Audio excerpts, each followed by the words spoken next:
people. Welcome to Confessions with Coach K. Thanks for coming to my show. How are you guys doing? Good. Very How are good, you? thank you. And we're going to talk about lots of things today. I hope we have enough time. I'm going to introduce myself. You guys know me anyway for a few years. Been a coach for many years, just done different things, now working with medical condition clients mainly. But I'm quite interested in other coaches who work in different fields, different kind of aspects of training as well, the kind of clientele they have, and also what they think about the evolution of coaching and how things have changed past 10, 15 years. And some of you guys also, work with other coaches, and one of you guys also actually teaches other coaches to become qualified for their qualifications they may have for PT and gym instructor and all that kind of stuff. We'll talk about it. So I'm going to leave it to you guys first. Dimitri, if you introduce yourself, please. Yeah, of course. So I'm Dimitri Collina, and I'm a self-employed personal trainer and coach. Have been for several years now. Yeah. So quite a few years. Started mostly as a coach for general population with a wide variety. And now starting to specialize a little bit more on top with not just general populations, but special populations, exercise referral. I'm just in the process at the moment of going through my level 4 lower back pain and management course and accreditation. So just continuing to diversify and specialize in that department. I'd say one of my specializations is that kettlebell element as well. So kettlebell training. So that's something which I think particularly now we'll probably talk about it later in the show with the changing of the fitness world, gyms especially. Of course, that's something that's becoming increasingly popular. Yeah. But otherwise, that's a brief summary of me. But as you know, I know you know me, we've known each other for a while. A long time, yeah. I think I've known you since you were 16. Yeah, I think so. It's been a long time. For 10 years I've known you now, A little bit longer maybe. Yeah, exactly. So, Oh, cool, man. So, Christian, welcome to my show. Thank you, Cap. So thanks for coming, first of all. I know you're a busy man. No, So, we're all busy, I appreciate the invite and stuff. So my name's Christian Roach. I own a fitness education and consulting company called Redefining Fitness. I've been in the industry about 15 years, various roles from PT through to operations, sales, tutoring, various management roles, managing gyms and stuff as well. And our company essentially trains people to become personal trainers, as you said, so running people through their qualifications. We're a triple award-winning business, so we've won the Prestige Awards twice in 2 different categories, and this year we're in the Elite Business Top 100, which is quite cool. Man. And we also do consultancy for gyms, like independent gym owners, helping them with their strategy, their operations, recruitment, that kind of thing. What made you make that drastic change from, since I've known you, managing health clubs to being a personal trainer and then now teaching others to become better coaches? What was that change? What happened? Just more of a natural evolution, like Dimitri's career as well. It's a natural thing of we were working for other providers. I think the biggest thing with the fitness industry is a lot of people moan about personal training courses. Like it's just a piece of paper or do it with anybody, it doesn't matter, or figure it out on your own kind of thing. And that doesn't really work because as we all know, it's very hit and miss, sink or swim. If you don't have the support and the right structure. So we focused more on doing things right and focused on the quality, making sure people are actually equipped to know what they needed to do when they come into the industry, but also helping them to build a business as well. So they're not just going into a random box gym and being left on their own. We all know people that have been like that. And it's to solve that problem. What do you think about the levels? You mentioned level 4 you're doing. There's been a lot of changes. When I did my courses, there used to be like advanced gym instructor and then a personal trainer. There was no separate courses for like different levels, or there wasn't a separate course for nutrition or for business. It was all inclusive in there. But I guess to make more money, people separate those entities and then they say, if you do this, then you're going to get this qualification. What do you think about the levels that people nowadays have? And how far can you go? What's the level 7, level 8? Is there one out there or? I think so what's your experience? Because you said you're doing a course at the moment. I think also, I mean, I really should have started by saying as well, I'm a centre manager at a leisure facility, leisure facility including sports and fitness. So I see it a lot when it comes to actually hiring and recruiting, trainers. I think I mean, in terms of my experience as well, that specialization I think is very important. Yeah. I think Christian and his goal or his company's goal is incredibly important, and it's something that resounds with me, which is ensuring those personal trainers aren't just getting the tick box, aren't just getting a piece of paper that says you're qualified. It's actually making sure, number one, they're competent. Number two, it's sustainable for them, as we know the vast majority of personal trainers don't succeed, and fail within the first 9 months of their journey, right? And so that part of understanding that it's quite a risky trait. It's been sold as a bit of a dream. But it's that risk reward ratio.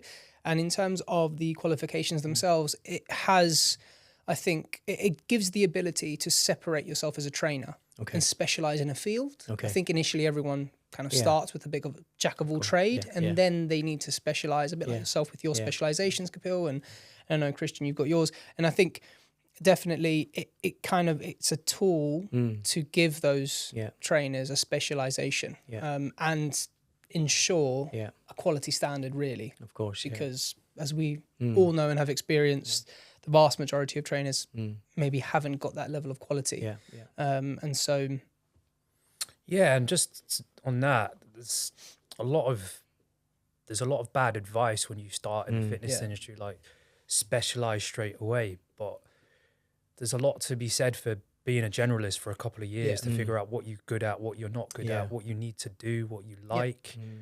Specializing in something straight away is not really specialism. It's you just like training that demographic or that specialist person, but you're not a specialist. Yeah, becoming a surgeon before becoming a GP. So it's like, it's like you don't have the foundation or the credibility or knowledge to truly specialize in it. You're just picking a niche, which is different. It's slight difference in wording, but specializing in something at the beginning doesn't really make sense. You've got to figure out what you're good at. Like you're doing now is going more into, similar to yourself, it's more the medical, the referrals, specialized, injury category and all these. I think just from experience on training courses, as I've done quite a few CPDs and all these things, is you meet a lot of people on these courses who are effectively doing these jumbo courses. Level 2, level 3, level 4. So they'll have the exercise referral level 3 in it. Then they'll go into either diabetes or lower back pain management, or even some S&C. And I'm on these courses with these individuals. They've never coached a client. They don't. Their interests may be different.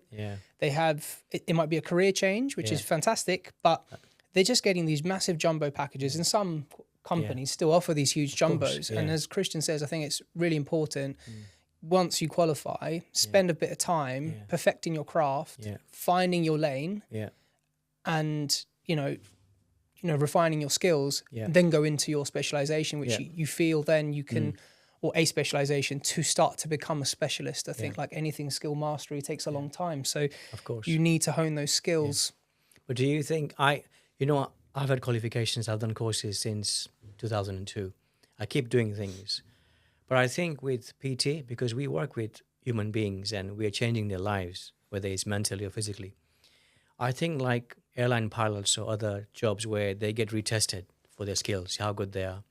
If I've got a level 3 or level 4 PT qualification, they should every year kind of spend a little bit of money and retest them again, see if they still got those skills. If there are new developments, they can probably implement into it.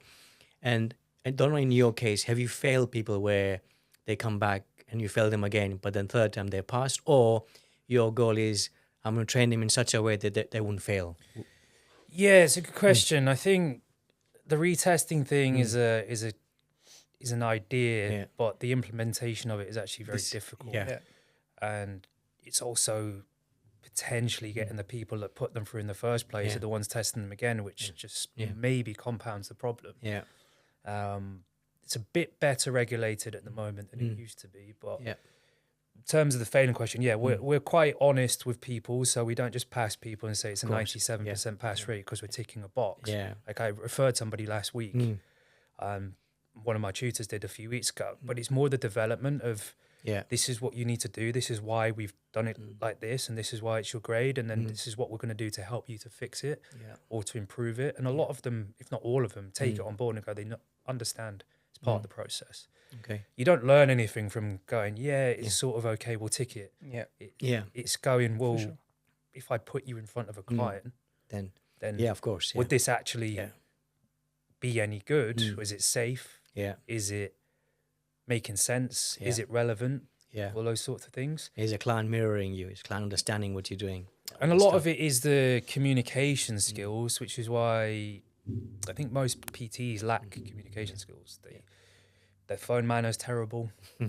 They can't write an email. Yeah. This is not just PTs. Yeah. This is, right. Well, they've got AI now, so they can just use AI. Yeah. They when they approach people on the gym floor, it just needs to be as simple as, "Hi, my name's Christian. I'm the new PT here at the gym. Let me know if you need anything." That's all you need to say at the beginning. Yeah.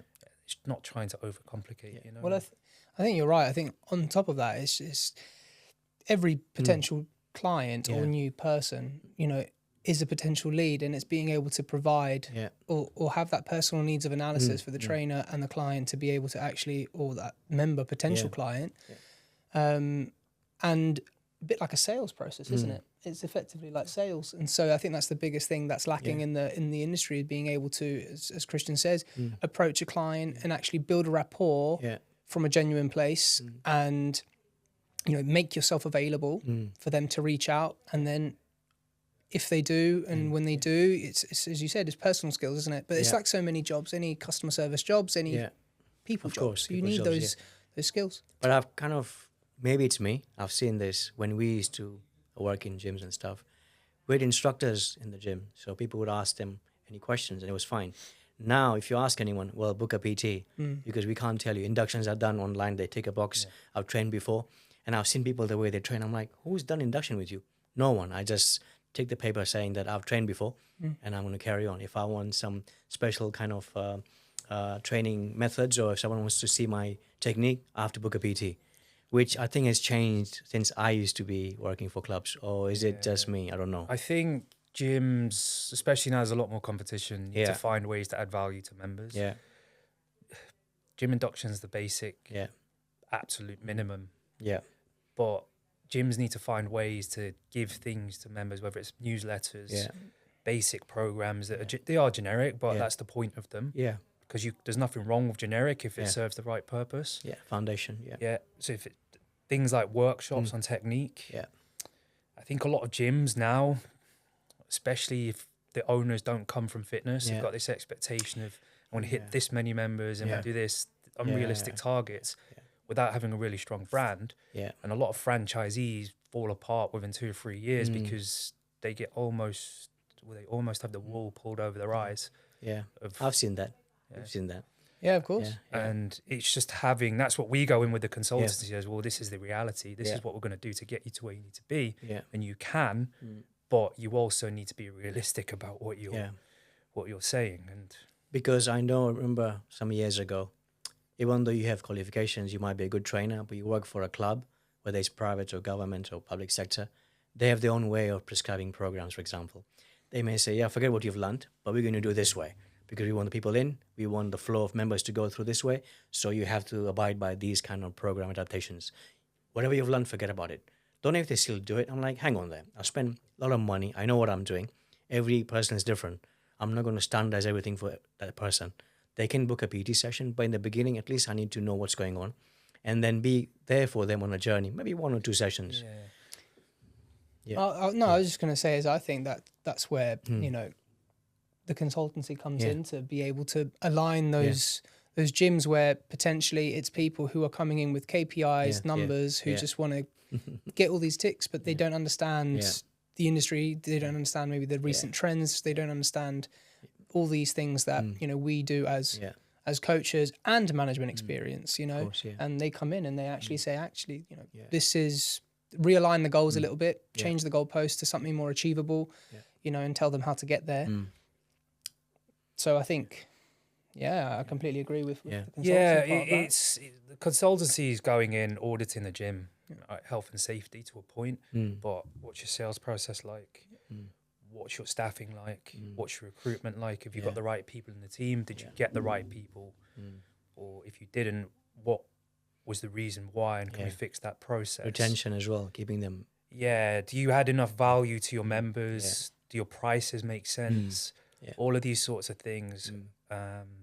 It's important because most franchisee owners, not just with fitness, don't have the eyes that I have or that my team has, because we see it holistically, because we've done every job in the industry, we've succeeded at certain things.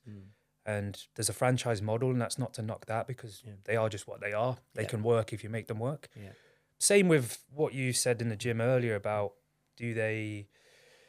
it's more like, do they really? The industry has changed, so are we still finding a way to add value to those members? And I think that's the important thing. Okay. I think membership now, and then members as well, they're looking for that journey within the club as well, or Of course, they're looking for a fitness journey for themselves a lot more than maybe they're used to in that sense. And I think, as Christian says, I 100% agree with that. You know, that's the biggest difference now, is you have to give as much value to that member as possible. The competition's more than ever now, and more diverse than ever. Yeah, and I think what works well with our strategy is get all of your team, regardless whether a salesperson or not, to at least train as a gym instructor. Because if you just have a salesman that's pure sales, tunnel vision, yes, you might hit your numbers, but you'll start making the targets more aggressive because you know they'll hit the numbers. But then there's no connection with the rest of the ecosystem. And you're just going to end up with a revolving door of salespeople, members, and PTs. Turnovers. Because you've gone, well, I've got a very talented individual that does one thing, but they don't understand how the actual culture of the gym works. And I think a lot of gyms lack culture. And that's the thing you have to fix. And I also think people don't stay long. Staff do not stay long. I've seen people come in, go out within months. And then if a customer or a client has built that kind of relationship with them, and that person's gone within 3 months. Oh, and if some new person comes in. So I think where we've worked before, we've stayed for many, many years. So people come to you, and there's a familiar face there as well. And I know the reason they're leaving, probably because they're not getting paid well, or it's the journey time where they come from, or whatever the reason may be. But I don't know why. I just see every time I've joined a gym, I see new faces every 6 months. They're gone. And I'm like, okay, but the members, a lot of them are still here since I joined, and they're seeing new faces every time. Yeah, I think rapport building kind of, I think most general managers get promoted from sales, which is where sometimes a disconnect comes from. Or they've only come from one background of they did sales, or they did operations, or they were a PT. And management is also one of those things that I read a stat, I think it was the Chartered Institute of Management, said something like, don't quote me the exact numbers, but 80% of something for managers have got no formal leadership and management training.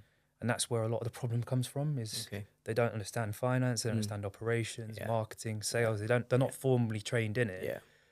And then you're putting them in a role and expecting them to learn on the job and sink or swim. And that works okay to a point, but then any manager that stays in the industry for a long time ends up going back to school or uni or whatever eventually, because you need that knowledge. And unless you're going to be an entrepreneur and do it yourself, that's fine. But I think from gyms, they also work with I'm the manager, do what I say approach, as opposed to creating a collaborative culture. And that's the word. That's exactly the word. Recently, you may have seen a lot of people are doing strength conditioning courses, which is level 4 qualification as well. I did my postgraduate diploma in SNC. What's the difference between somebody who's a level 3 PT, personal trainer, and a coach? Someone asked this last time, one of my guests. What do you think the difference is? Is there any difference, or is just you know something more than the PT knows? What is it? Well, I think they can be used as synonyms, can't they? They can be. It's quite subjective as well. I think personal trainers can be more than just personal trainers. They can be life coaches. They can be coaches in other things as well, in other facets. Coach, in terms of the actual definitions of it, is, as I said, a bit more subjective, I think. I'd like to refer myself as not just a personal trainer, but a coach, because of, the experiences I build, the rapport you build, those advisors and the programs you build for them. I think a lot of people have a connotation with the personal trainer being a certain social media image and a rep counter in the gym, if that makes sense. We can talk about social media later, but okay. Yeah, and you can understand to a point why people think that, because some trainers, coaches do that. And that's sort of as far as it goes. And that's where sometimes the perception industry is a bit skewed. For me, my definition won't make sense to some people, but coaching is very vague. Coaching normally means trying to facilitate or draw something out of the person that they already know the answers to, or that you help them to make decisions based on giving them choices. Whereas training is a bit more directive and like, do this exercise because of this, or but that's not how everyone uses the term, because now especially they're just kind of crossing over without real distinction. So it depends on what the person thinks the meanings are, because it's got lost a little bit and you can't change it. So because in terms of teams, if you look at football teams, for example, they have got SNC coaches, the players, and they've got the assistant SNC coaches. I rarely hear they've got personal trainers training them in a club. But I don't hear about it, but I always hear about SNC coaches. They get paid well as well, but not as well as athletes, but they do. So that those positions and the clubs they work for, it's mainly SNC coaches qualifications they've got from somewhere.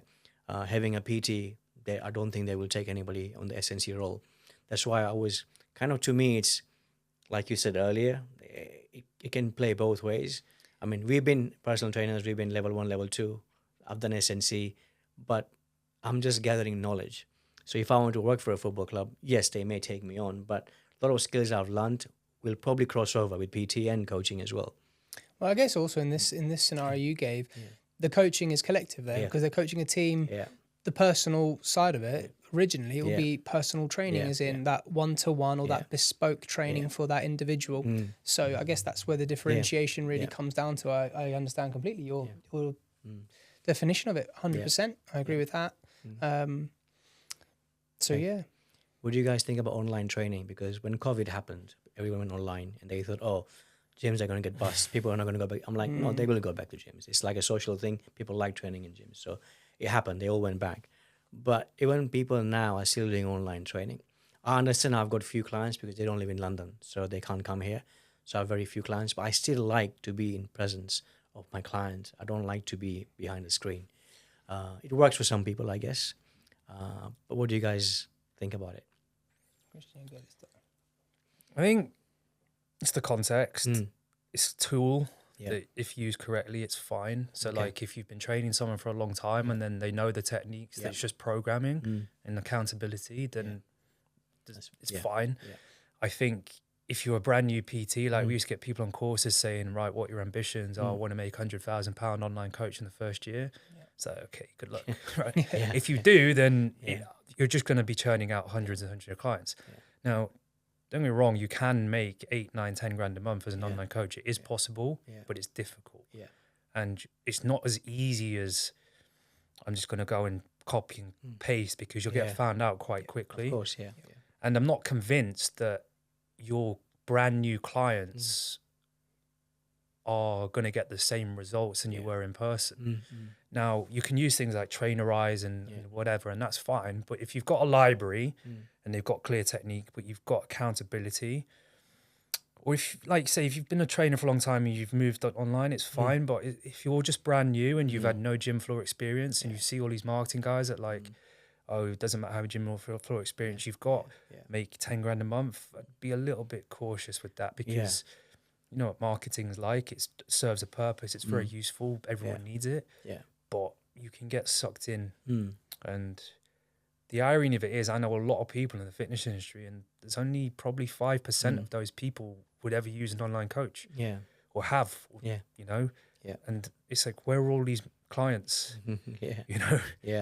You're and right. that's not to mean they're not there. It might just not be on my radar because I don't see it. But most people want that face-to-face still, or at least a combination of the two, because, all right, if I'm away for 3 weeks, can we do some online coaching before I come back? That's different to, here's a program, go follow it and create this result, because it's more about the conversations and the coaching. If you're going to do that, it's more, can you navigate their lifestyle rather than programming.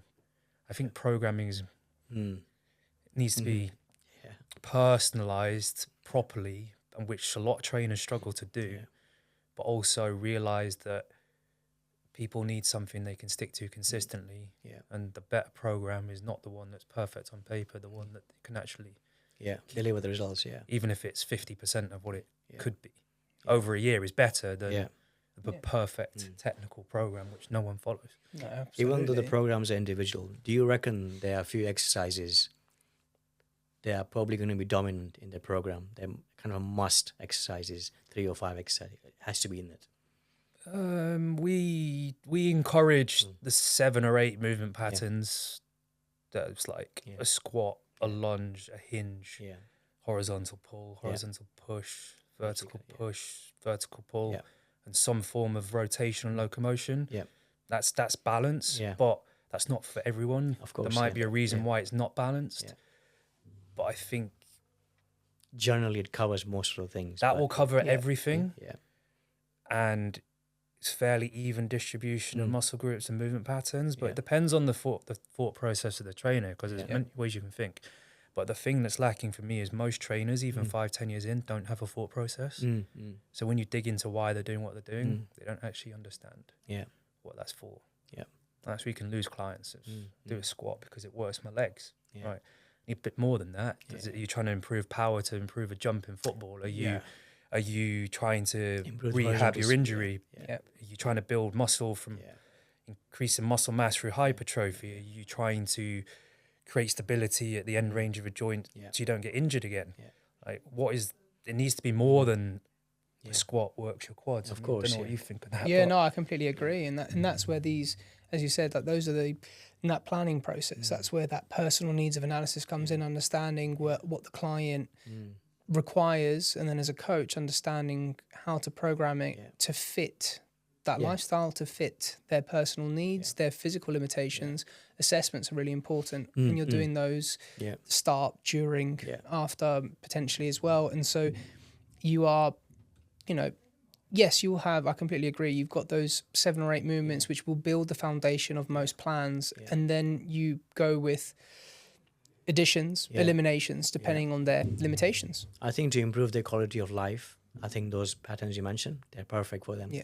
But if they are participating in sports and they want to improve their vertical jumps or horizontal speed, then you can do triple extensions and stuff like that. So, you can do all the squat pattern movement, Olympic lifts and all that. So there's a reason behind it. You're right. It's a squat pattern. You could make it sit on a couch or hold on to something for an older person, or you could turn it into a vertical jump for it's still the squat pattern. Absolutely. A lunge can be in a different plane of movement, a side lunge or a forward lunge or a rotational lunge. You've still got a lunge in there. Yeah. And I think it's also understanding where you're coming it from. That's coming from movement patterns. If you're bodybuilding, you might look at it more from muscle groups.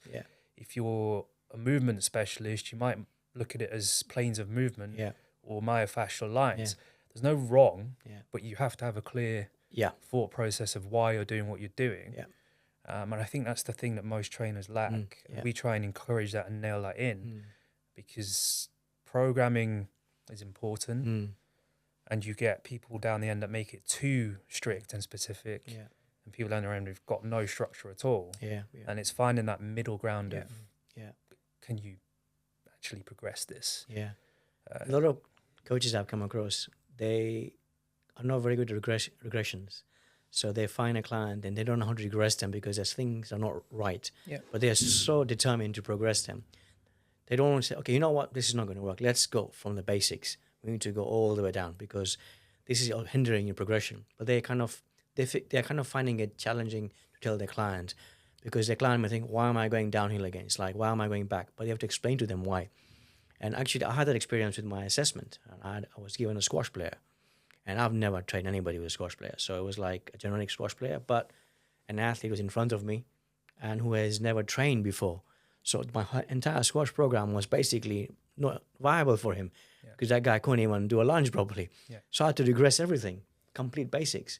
And that's because I've trained and I've been in this environment for 20 years. I could do it. I knew straight away, this is not going to work. Whole program, ditch it. Let's go from basics. But a lot of people will just force that. Let's learn that now. It's like, and I find that in gyms when I'm training and I see other trainers, there are very few I've seen that I'm thinking, you need to change this. But I can't tell them I feel uncomfortable because it's their clients. And probably I may have done something in the past that somebody may have seen me saying, you know what, I think Kapil is doing wrong. I think I should talk to him later. I would actually like that if Dimitri said to me, Kapil, I saw you do this, but you could have done this better.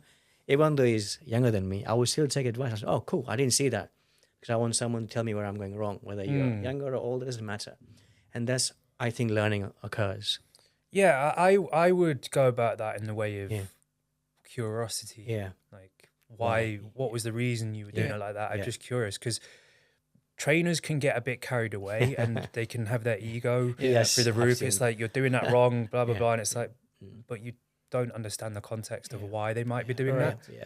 There must be a reason. There might be a reason that you don't know about. And that trainer, like, if you do a lot of movement specialist stuff, people go, that looks weird. Yeah, but why are you doing that? That's wrong. But when you actually know what you're doing, because I don't know the client. you don't know the client, you don't know what they know, and you don't know why they're doing it. But it's being able to regress is important. We interviewed a trainer last year for a gym and said, like, can you give us a progression or regression of a couple of these exercises? And he said, well, I don't know any progressions, regressions. I just make my client do it. And I was just a bit like, okay. Wow. Okay. So if someone can't do it for whatever reason, you're going to just keep telling them to do it. It's I've seen that. You got to find a way to bring it down. And I think that's where, again, you need to be, I think client and trainer need to be on the same page. And that's when even a trainer, it's something that I do all the time. If a client approaches you wanting to, you know, offering you all the money in the world and wanting to train with you, but it doesn't align with your goals or what you believe they can do following an assessment, or you need to know how to say no as well sometimes, I think, and you need to be able to be very clear and, as Christian said, understand why you're doing it, being able to then articulate that, because if you can articulate that to the client, they'll probably understand it. And then, you know, with the time going through that, they'll see that progression and they'll see it was worth it. And, you know, it's a difficult conversation to have sometimes, being able to say no to someone. I mean, you perhaps you'll have had it before when someone goes, I want to get to, you know, they're 30% body fat, and they'll come in and go, I want to get 10% body fat in 6 weeks. As an example. I think it's knowing mastering the fundamentals, and that a lot of people will say that. I'm not the first one to, but what PTs need to do is learn how the understandings of a structured program, have consultation skills that actually get people to open up, build rapport and understanding. Know how to do your basic things like take a blood pressure, BMI, what all of that means. I remember I walked in for a health check through my health insurance once, and someone stuck a blood pressure reading down my forearm. And to be fair to him, he was 18 and he'd done an online course, pure online course, and he didn't know. So I was like, look, just pull it up here. So you're doing, is that, how do you know? So just trust me, pull it up here. And it's just basic things. But gyms don't do enough to make sure that these people know what they're doing. It's that learning development, isn't it? And the development side of it is what we do with the gyms is go, right, we're actually helping you on your shifts, on your when you're in, doing workshops for you, one-to-ones, doing continual assessments on your PT sessions and your classes. I think class is the bigger one. Group X is a bit of a minefield because you've got some very, very good elite instructors, and then you've got nothing in the middle, and then you've got the other end. And turnover in gyms is a problem because elite instructors will move on if the rest of the environment is not right. So what's that saying I like is high performers don't tolerate mediocrity. So that includes mediocre people, right? Or people with mediocre mindsets, if you like, rather than mediocre people. It's a bit harsh, but mediocre mindsets, because it's like, well, if I'm doing this and this is my standard, and everyone else isn't anywhere near, and you're not even trying to get there, that can be the difference. And I think teaching classes just off a level 2 gym instructor is a recipe for disaster. I agree. Because energy, delivery, using your voice properly, positioning, so many things. Does your music work? Do you understand how to flow from one thing to another? All of those things. And motivational cues. People sound like robots sometimes. Right. And that's probably what you've seen as, you know, it's definitely something I've seen as a, you know, general manager of a club. I know you will have both seen it, whereby level 2 Group X instructors, you know, sometimes in that group exercise program, I'm not saying all level 2 instructors, but there is a difference between them and those elite instructors you talked about. There's a reason there's a difference. And there's a reason why certain clubs will perform in their Group X timetable and others won't. And Group X is a different skill to PT. And like, people underestimate that learning how to use a chest press machine does not translate into how to hold some sort of aura or gravitas in a class. There's no correlation. And I don't understand that mentality of, they've got a gym instructor, throw them into a circuits class. Because really you need a circuits trained qualification, and you need to be around people who actually know how to deliver it, the details. Otherwise you crash and burn. Of course, and that's the shortcuts that the industry takes, right? That's the shortcuts that they'll do. I guess they're lack of staff, and they want to get somebody in no matter what, run the class no matter what. So but it's that mentality of, well, they're insured on it, it'll be fine. It's like, if that's your minimum standard, it ends up becoming your maximum standard, right? It's that's all that's all we want. And you want superstar results on not having superstar people. It's a bit unrealistic. Social media, guys. How's that going? What do you think about it? Your feedback? It's a lot of people on social media, normally very good looking, very ripped, beautiful women, doing chest press, doing squats, and people follow them. If I do an exercise on Instagram, I'll get 30 views. Beautiful girl does it, 1 million views, whatever. So I'm like, what's going on? Why is these vanity and beautiful people get more likes? And some of them are good coaches, maybe. I have no idea if they've got qualifications, but a lot of young people follow them as well. So do you think it's a good idea? I mean, circling a bit to the point that we talked about online coaches, I think the online coaches I know that are successful, and I don't mean the ones that have blown up with 1 million+ followers on Instagram, we know the names. It's more those who have also come from the in-person. They've got that 5,000, 10,000 hours of in-person personal training, and then moved on to the online platform, been successful there, and then use social media as the tool to promote themselves, to keep engagement, and to promote their product. I think in general, we're probably living in an age now where social media is more important than ever, in good and bad, right? Yeah, of course. And so I think when it comes to clients, quite often for the clients who are looking at physiological change, right, physique change, there's very unrealistic expectations. We know how many trainers will go through, if we're looking just at physique, right, go through an incredible cut, do a photo shoot where they've got best lighting, all these things, they're in the best shape of their life, miserable by the way. Yeah, we look amazing. Yeah, completely miserable though. So, they've gone through misery to get there. Take a million photos and then just post it all year round and just recycle and create an unrealistic image. That can happen, and that can, skew a bit of that realistic, reason for getting in shape, or that I'm not that type of trainer, fair play to them, but mine's a bit more different personally. But I think going back to your question, it can be good and bad. It's just having that balance. It's navigating that balance of what you want to use it as. Really.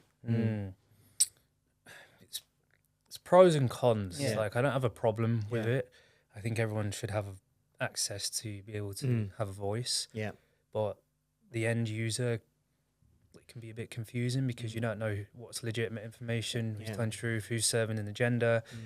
And with it all being like pay for likes, having to boost posts. It's like me and Dimitri had briefly talked about this earlier. It's like before Instagram, the setup was very different. So in 2012, 13, I was a very high profile trainer before all this, not having to do any social media, charging a lot of money. But then since Instagram, the dynamics have changed. Like, I won't appear like that to some people in the same ways now because there's a minefield of stuff. And you just have to change the way you approach it. If you're posting content, I think generally it's better to have a slightly smaller audience, but you've got a community relationship with them. And I think a lot of trainers out there need to use a little bit of common sense. If you've posted 2 times and you've got 20,000 followers, straight away that just tells me that you lack a little bit of integrity, because it's like, well, where does that come from? Right? If you're a celebrity, it's different. Right? But if you're an unknown and that's suddenly the case, that doesn't look right to me. And people see that though. Some people see it. Some people will see that. But some people will just go, oh, wow, they've got 10,000 followers, and a bit naive to it. And I think what you're posting, if your content is good, and I don't want to see this is how to do a squat. I hate seeing that, because if it's more about, you've got this injury, these are some recommendations I would do. That's a bit more Yeah. value. Or if you want to improve your vertical jump, this is what I do. That is the stuff I would more be appealed to. Yeah. Or have you thought about nutrition things? So one of the basic things that trainers don't have is understanding their macros or how to calculate them. Yeah. Like I post a few things on stories recently where it's, here's my breakfast. Does anyone guess how many calories in there? And even PTs, like 80% of them get it wrong, right? Which is, I saw that story. Yeah. Actually, And it's like 80% of the people that filled in how many macros are on this, or calories rather, are in this meal were miles off. Yeah. And if they're miles off, Then how is it? how are they managing their clients? It's a bit like... Well, I think that goes back to the kind of the amount of misinformation that is out there is incredible. And especially now on social media, people have easier access than ever to education and at the same time to misinformation. Yeah. And so it's a minefield in that sense. Do you think social media, besides training and all this stuff, it's kind of behaving like a government? It will, cancel you or stop you because you said something. It's almost like an energy supply, like a British Gas or EDF will say, we're not going to supply you any energy because I don't align with your political views. It's like they always will make that choice. The reason I'm asking that is because a lot of stuff at the moment regarding hypermasculinity and stuff is going on, and they cancel people and all that. They're not being allowed to say things. It's the freedom of speech. We live in a country where we can say things. There's no buts. You have to say it. If you don't like it, that's fine. You don't have to watch it. Well, I think firstly, we don't actually live in a country of complete free speech in that sense. There are things that we are not allowed to say. Yes, what I'm saying is not in terms of offending people in like a religious background or something like that. But if you have a view about something, you can't say, well, if I say this, then they may not like it and that's it, my show's gone. So you may want to debate with them rather than they say, do you know what, Christian, what you said was wrong, you out. I think it's more how you say it. Yeah. Because if you're very much the very antagonizing with it and you're very in people's face, it can backfire on you. I think there's being able to say what you want to say, but if you lack emotional intelligence, you're just asking for trouble because you're putting a target on your back. Yeah. So if you can almost trip the other person up by asking questions and get them to almost destroy their own argument, then that's a much better way of doing it than attacking them straight on and saying you're wrong, blah, blah, blah. Yeah. Cancel culture is a problem, but there's a balance because at the same time, sometimes people are saying really outrageous things and you're like, you're free to say what you want, but that's just not, that's just distasteful, or there's a way to go about it. So it's finding that happy medium of, yes, you're free to express your opinions, but if you're, what's the word I'm looking for? Like, you're deliberately antagonizing about it.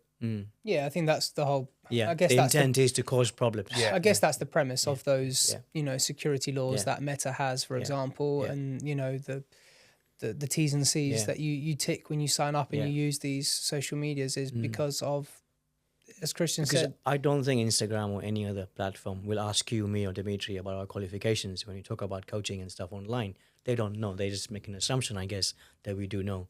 That's why I'm thinking people who are posting things sometimes may not be qualified coaches. They may give you the right advice, but they haven't got the qualification. So how would you monitor that? That's the thing. Yeah, it's a hard one because it's context. So if you're a elite level bodybuilder and you're world class level, arguably you can give advice more than someone who's a qualified PT because you live it. Yeah, but it depends on how you're doing it and are you being responsible with it. Just like, if you've been through a knee surgery and you're like, this was my experience, this is what I did, is very different from I'm a specialist in knee surgery and this is what I need you to do. It's how you it's how you put it across. If it comes across as this is what I would do, people can say that and it's fine. But if it's this is the way to do it and I'm embellishing my credibility, this is the only way to do it. Probably. Or like you a lot of people don't stay in their lane. That's true. And it's some people are, they're a physio, they're a nutritionist, they're this, they're business people like this. They're in every industry. It's like, what do you actually do? Yeah. It's just stay in your lane or a couple if there's a few. Yeah. And I think that's the most important thing. Yeah, I think a long time ago I heard someone say the difference between confidence and ego. confidence is like, I can do this. Ego is only I can do this. It's like this thing that only it's me only. So I think that kind of stuff probably touches on Instagram as well. Like you said, if someone's been through bodybuilding, they know what they're talking about. I'm going to go for knee surgery in a few weeks, so I can tell someone, this is what I did before and after, and it worked for me, rather than going out saying, do this before your surgery, do that. It works for everyone. I think the user just needs to form their own Yeah, opinions and do their own. absolutely, yeah.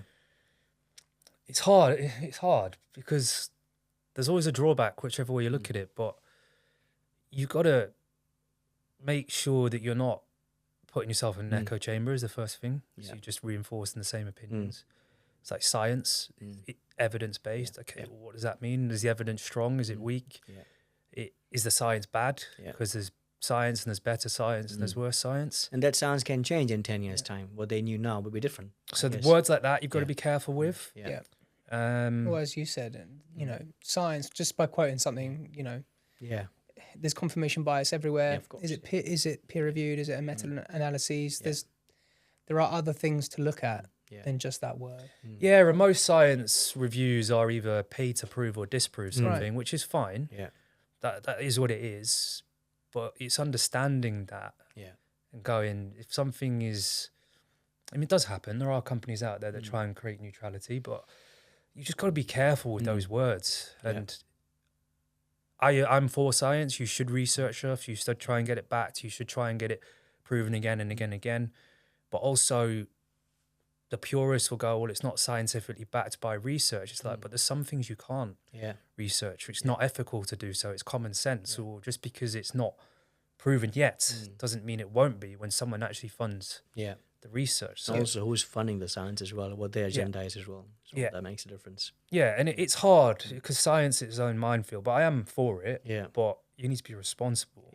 Because it's like, oh, this research paper said this. And it's like, it's not really what it said. It's someone took an interpretation of the summary and turned it into something else. Read the abstract and conclusion and nothing in the methodology. This is the biggest thing that you see on TikTok and on Instagram Reels of, you know, so many, I call them pseudo trainers, really, but it's just these pseudo diets or, you know, they're pushing narratives. They will pluck, you know, words. They will pluck lines out of studies and quote, you know, this is what it shows, that's what it is. But whilst actually, how do they even know how to interpret the data correctly? You know, or even sometimes statements are difficult. I think what's probably more value is try to read the data, understand the data, and then make your interpretation from the data. And I think that's why meta-analyses are so important in that. And I appreciate not everyone's going to have the time to access those or have a look at those or be interested in those. And so naturally, when you're scrolling, you're going to see more engaging people who do it for entertainment purposes. I mean, there's quite a few on those reels that we've seen, you know, you can't eat this, can't eat that, have this, have that. And they'll try to use all the science they want to confirm their bias. So, yeah, it's a bit of a minefield there. Yeah, and I think with social media, it is tough. Because that freedom of anyone can say what they want is a pro, and then freedom to say whatever you want is a con. So I don't know how you do that, because if you start putting people in there with all the same opinions, you're regulating it, you create an echo chamber anyway. So I don't know what the answer is. I think to keep to keep to the freedom of speech or everyone having their voice, you kind of can't regulate it, right? You have to leave it as it is, and down to people to choose their lane and choose their opinions, and that's it. Really. The biggest thing, go on. Yeah, I don't use X for my Twitter. But is it true that on X you can say whatever you want? There's no kind of, or there is some limitations there? So famously, I think that's why Elon Musk bought X and then changed it from Twitter to X, was because I think it was more relating to what happened in the last few years during the COVID lockdowns and everything, and with Meta and all the scandals. And I think he just, I think that's what, having read on the news, is why he bought it, and then to keep it a little bit more quote unquote free speech. But I don't really know, to be honest. I'm not too big of an expert on it myself. I think I'm generally fine with free speech. When it gets to really obnoxious hate speech, I'm a little bit like, where is that going? Where does that come from? What are you trying to get out of it? And when you deliberately antagonize people on social media, they're going to do the same back. Of course. And I don't think that helps anyone. It's like all people are going to see is two people bickering. Tit for tat, yeah, that's it, yeah. And then what you get is, even if you win the argument logically or with facts, people will start throwing personal insults. Yeah, course, it's just very petty. And it's just a bit like, I read something once that said you can only communicate with people who are within 30 points of your IQ. So if your IQ is like 140 or whatever it may be, the average IQ is 98. You've got to be a little bit more mindful about what you say, because not a lot of people get what you're saying. Sometimes you have to simplify things because more people will be receptive to it. And that's not calling people stupid at all. No, but different types of intelligence, absolutely, right? IQ is just one type of intelligence. But a lot of people won't relate to what you're saying because they don't have the intellectual capacity to understand it. So that's why sometimes clickbait works, because people go, oh, right? But you'll argue and make points on the information that's in front of you. If the information changes, your point of view will change as well.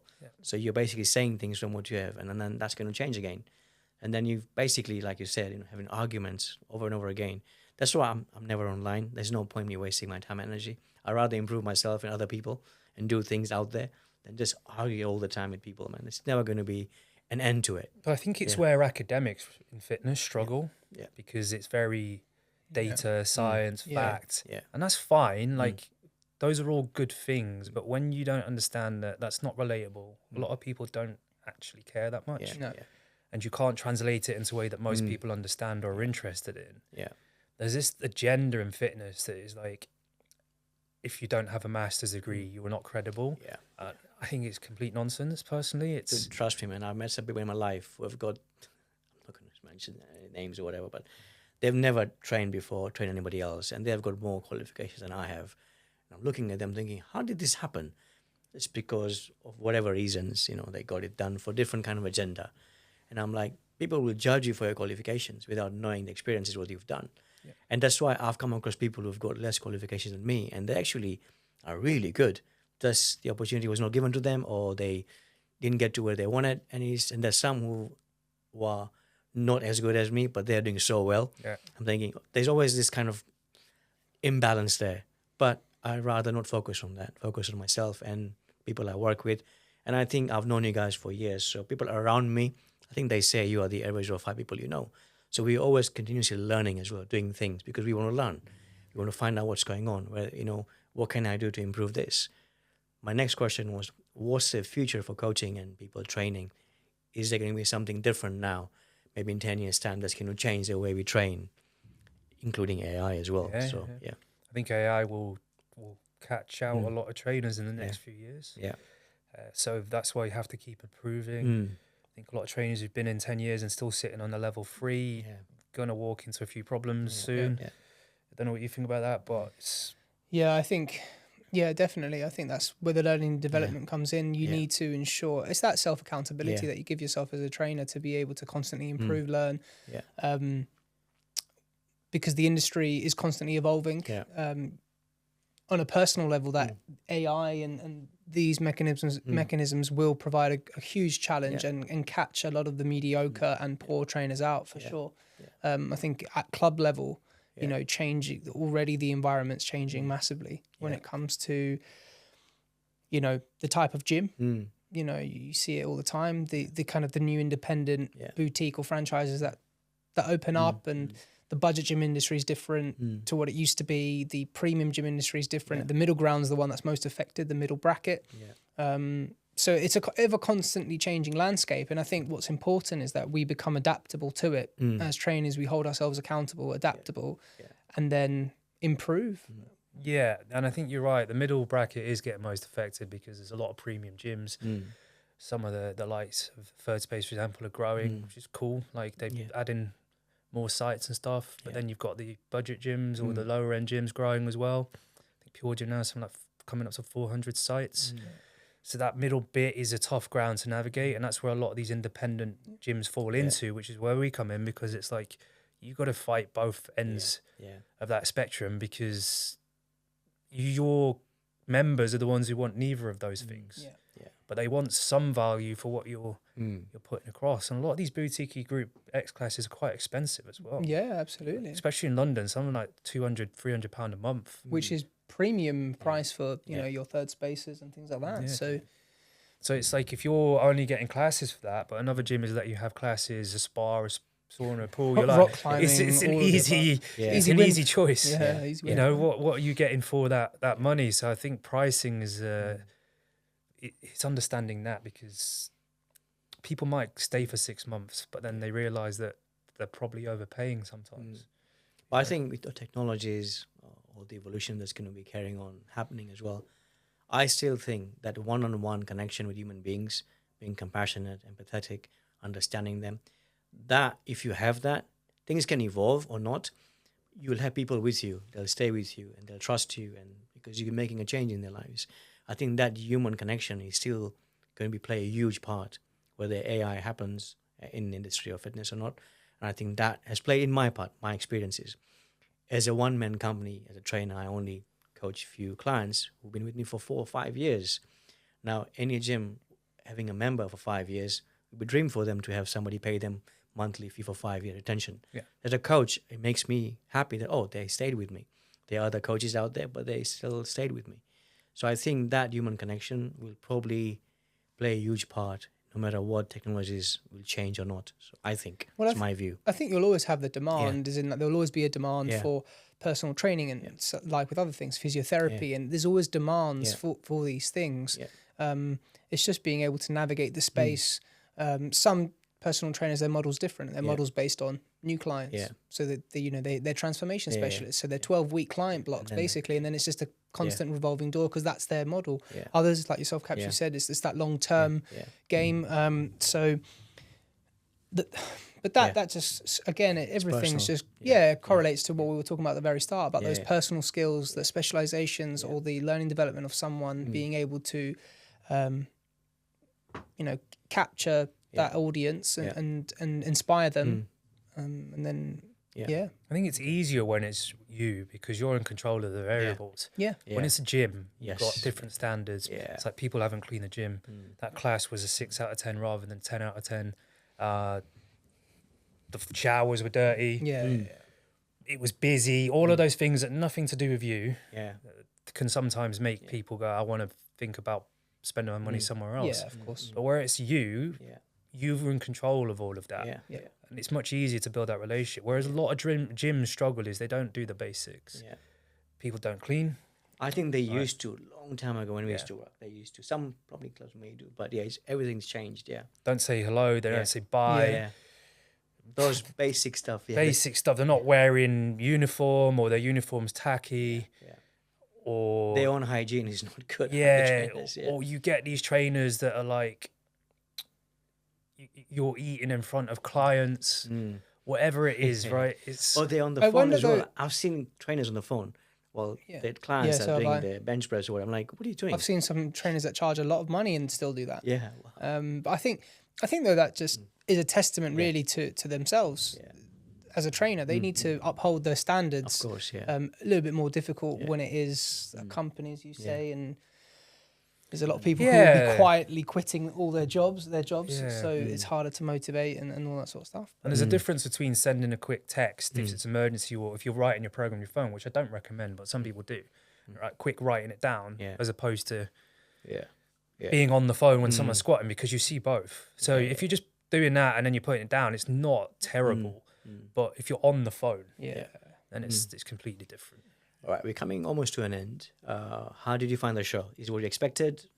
Because kind of went quite well for me, because I was just, you guys were pretty amazing. So I appreciate that. I mean, it's been hours gone quick. Yeah, I know. Yeah, it goes quickly, doesn't it? 2 hours, We've got a lot across, some good questions. So. I think it's been fun. It's been fun. Cool. Yeah, good. Probably see you again sometime if I do a part 2 one day. So yeah, like a Terminator. Yeah, exactly. We'll be back. We'll be back. Yeah, cool. Thanks, guys, for coming on the show. I appreciate it. No worries. Thank you. Have a nice day, guys. No worries. You're welcome. Thanks for watching Confessions with Coach K. Please don't forget to click like, share, and subscribe.